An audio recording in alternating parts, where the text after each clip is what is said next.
Welcome everybody, my name is Michael and today we're discussing about Ethereum's flash crash to $700.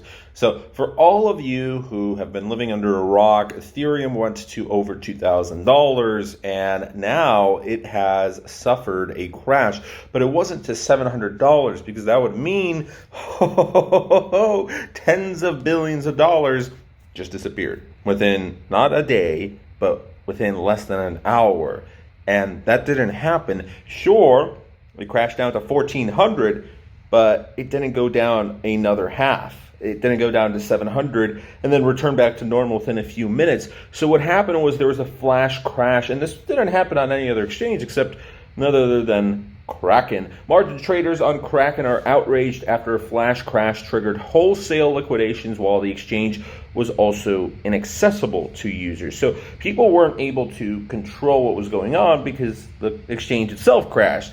Kraken users are demanding compensation after violent flash crashes localized the exchange, resulted in leveraged trades being liquidated. So these guys got liquidated, and margin trading, for all those who have no idea what it is one of the riskiest ways to make a lot of money, and it's also one of the riskiest and easiest ways to lose all of your money. Not just a little bit, but all of your money, depending on how much you're trading with margin and how much leverage you have, whether it's 3x, 5x. Actually, I think it's over 5x is illegal in the United States, at least for cryptocurrency trading. So only those in Europe and Asia and abroad are able to do 10x and up to 100x. I think there's also 200x, but you have to be very careful with 100 and 200x if that exists, but 100x for sure. I think it was with Bitfinex. If let's just do the math here. If you're shorting Bitcoin, if that's what you're taking out on margin, you're shorting Bitcoin, you hope that the price of Bitcoin falls, and in this crash, woohoo, you made some money. But if you were wanting to go the opposite way, Bitcoin did crash and you were going long, or you were shorting Bitcoin and it ended up going up, not in the long term, but just within a few minutes, within a few hours, when you're trading with 100x leverage, Bitcoin, all it has to do is go up 1% or down 1% the opposite way where you wanted it to go, and you're liquidated. You lost all your money like that. It is so easy, and that's why it's so risky. But of course, with 100x leverage, you're borrowing so much money that you don't have, that the only people who should do this are experienced traders and people who have the money to be able to do it, but they don't want to use that money because that money is already being invested into something else. But just in case, if they were liquidated, they can take that money out and they're able to pay it off without going into bankruptcy, right? Because if you get liquidated, sometimes if it's a flash crash, you can end up with a negative amount. And a lot of Robinhood traders on Wall Street bets have been posted their losses over the past few years. But if you go negative, that's when we start discussing about debts and bankruptcy. Because whatever limits you put in, if there's just too much happening with the exchange at one time, it will go lower than you could have imagined. And that's why people are really, really upset. But also another thing I wanted to point out with Bitfinex, I think, and there might be other exchanges, you have to check what the limits are, because these exchanges don't want to risk losing money. So they might liquidate you earlier than 1% difference. They might liquidate you at a 0.05% difference. That's right, a half of a percentage point. So all Bitcoin has to do is go half a percentage point against you, boom, you're liquidated, you lost your money. So there was a lot happening yesterday, and Bitcoin went from 58,000, 658,000, it went down a little bit, 57,000, and bam, it went below 50,000, and we saw it hit 48, 47,000, then it rose back up to 54,000, and today we woke up and hey, Bitcoin hit 45,000. Now it did recover, we're back above 50,000, but it is very, very volatile. And Ethereum plummeted by $400 from 1940 within a span of 24 hours. This was on Coinbase. But on Kraken, there was crazy losses. Bitcoin fell to $45,000, and Ethereum declined 64% to support at just $700. The public reaction on their subreddit on Kraken support, there's a lot of traders that are super upset. I lost most of my life savings and haven't received a response from a human. I'd think they would refund or they would lose all their customers. I'm sick to my stomach, but will join the lawsuit with plenty of proof, screenshots, if not refunded. Somehow I now owe them $120. How does an account go into the negative? I had plenty in margin to cover all the other platform drops, but who can cover a 90% bogus drop? You forcefully liquidated my position at a false price while the app and site were non-functional. You need to refund our money. Heard back from Kraken support, and they said they have no control over it, and there will be no refunds issued. So Kraken has responded, and people are not happy.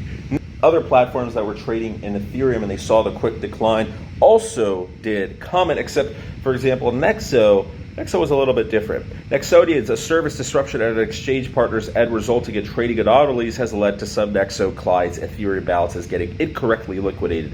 These liquidations will be reversed. We apologize and we'll keep you updated. Your funds are safe. Or as Binance would put it, your funds are safe-oo. On February 15th, a roughly 11% drop in the price of Ethereum caused a $1.89 billion worth of liquidations across the broader crypto market. The majority of liquidations took place on Binance, with $336 million worth of Ethereum and $55 million worth of Bitcoin being wiped from balances. So, people are not happy with Kraken, but this serves as a warning. There's people who will go into margin trading and they don't expect to lose all of their money. This is possible. With just going long on Bitcoin, it is not really possible to lose all of your money. I mean, I guess it is possible maybe 100 years from now, and who knows? There's always a what if scenario. What if the planet exploded? What if the internet went out? What if the banking system and crypto and internet and just everything, dystopia, apocalypse, nuclear warfare, right? So there could be a lot of stuff that could happen. But your chances of losing your money if you just went long on Bitcoin, and that's it, like, sure, you're going to lose 20% here, 10% here. There's crashes and there's healthy corrections and buy a dip and all of this stuff happening all the time. It's not always going to be going up steeply. But your chances of losing 100%, I mean, if you saw it was actually crashing, let's say Bitcoin just had zero value whatsoever and it was a big scam, and let's play devil's advocate, you would probably cash it out. I mean, sure, you would lose 20, 30, 40, 50% of your money, but you would probably cash it out. At a certain point, you would cash it out if it was a scam, right? But it's not. And it would give you plenty of time. I mean, in order for it to fall from like $50,000 to zero, there's a lot of support at 40,000, 30,000, 20,000. It would take months. It would take maybe possibly years even. So obviously you would have plenty of time. And even if the exchange isn't working, that's all right. It's not going to happen within a few minutes, just like this flash crash. That's what happens. It goes like, and that's it. That's it. Some people, there's a very small percentage of people who made a lot of money. They were cashing it out, and possibly the exchange owners.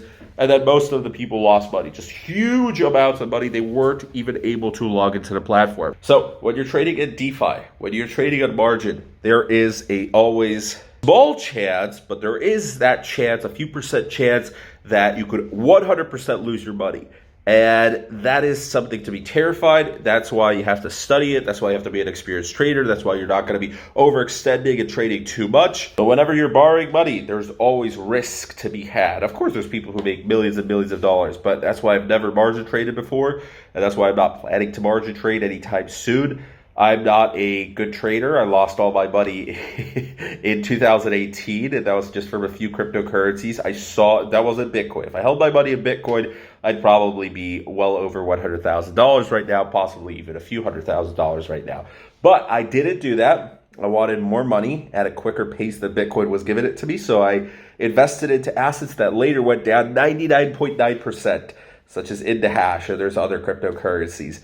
So I have had my fun with risk, and with margin trading, I know I could have lost all that money even quicker. So at least I got to use some of the money that I made, right? Maybe not as much as I would have liked to, but I got to use some of the money, right? I was losing a lot of money within a few months, and that's because I also upgraded my lifestyle. That's the only reason that I lost all my money and went into debt. It's similar to margin trading. I was starting to use credit cards. I was starting to take out loans, and yeah, I got all fuzzy, but it gave me more time to work with. With margin trading, just as people saw, it can happen within a few seconds, and that's it. You got liquidated. There's no going back. You can contact support, and they're going to tell you, sorry, you're lost. So that's today's video. Thanks so much for watching. Cheers. Buy the dip. I don't really care about these prices. There's a lot of weak hands, and we're going to make a video about buying the dip.